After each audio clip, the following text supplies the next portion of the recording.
Bonjour à toutes, bonjour à tous, c'est Baz de Forza Télé. Bienvenue pour cette vidéo pour faire la fin du mercato, pour boucler le mercato avec les 8e et 9e recrues qui ont eu lieu ces derniers jours, et en tout cas hier pour le dernier jour du mercato avec Babo Meïté.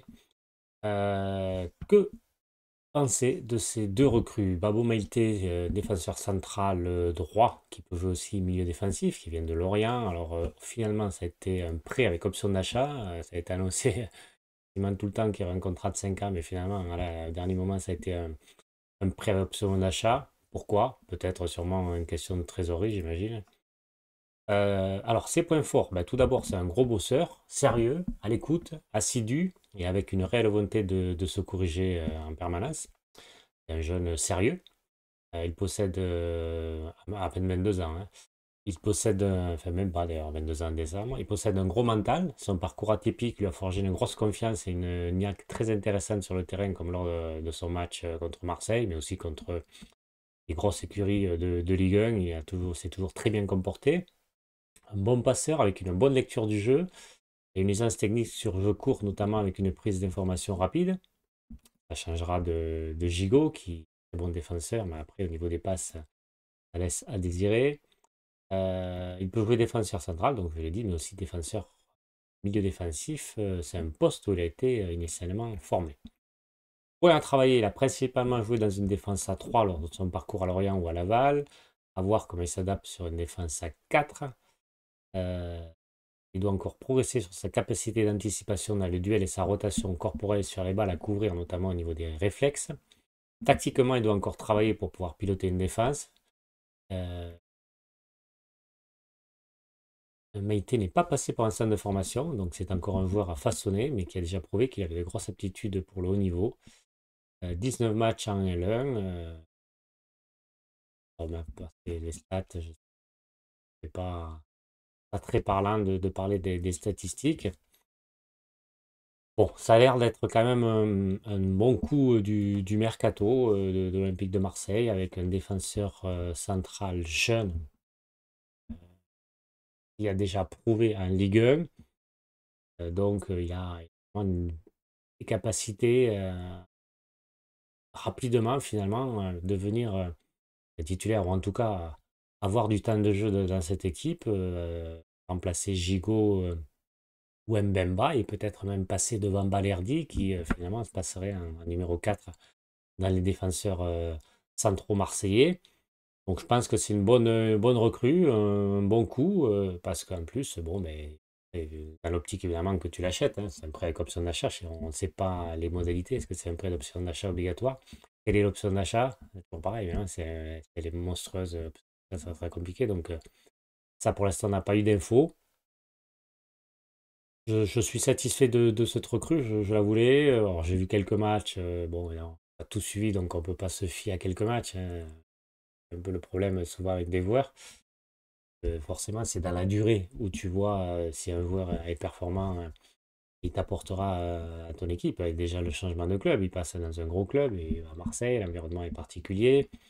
Euh, Notre jeu, donc voilà, un autre système de jeu, des nouveaux joueurs, faut s'adapter avec les coéquipiers de la défense, avec le gardien, avec les milieux défensifs. Et voilà, donc forcément, il y a, il y a beaucoup de changements à faire. Mais moi, je trouve que c'est très intéressant. Et en tout cas, je voulais un défenseur central. Alors, j'aurais préféré un défenseur central expérimenté qui arrive déjà un gros bagage. Mais bon, forcément, c'est compliqué. Ça aurait pu être l'anglais, par exemple. Bon, ça n'a pas été.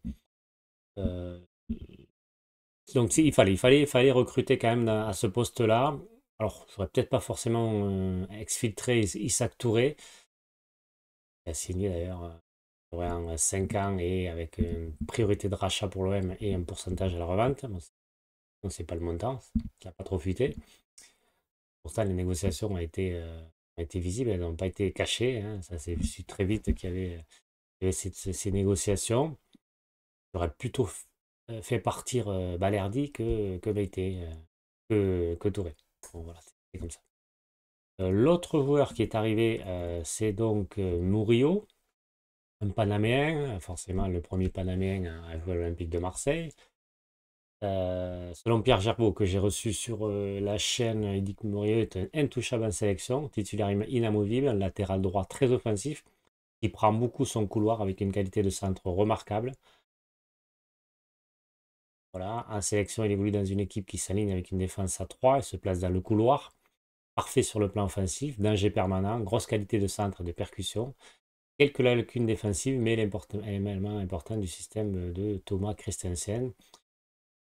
En club, on ne l'a pas assez vu avec Anderlecht pour tirer des conclusions définitives, mais les retours qu'on a eus semblent confirmer cette tendance d'un déséquilibre en tempo offensif important et quelques carences défensives, surtout dans le remplacement, concentration. Euh, bon, c'est une doublure à Jonathan Klaus. Pablo Longoria, le président, a dit dans la conférence de presse de présentation qu'il était complémentaire avec Jonathan Klaus.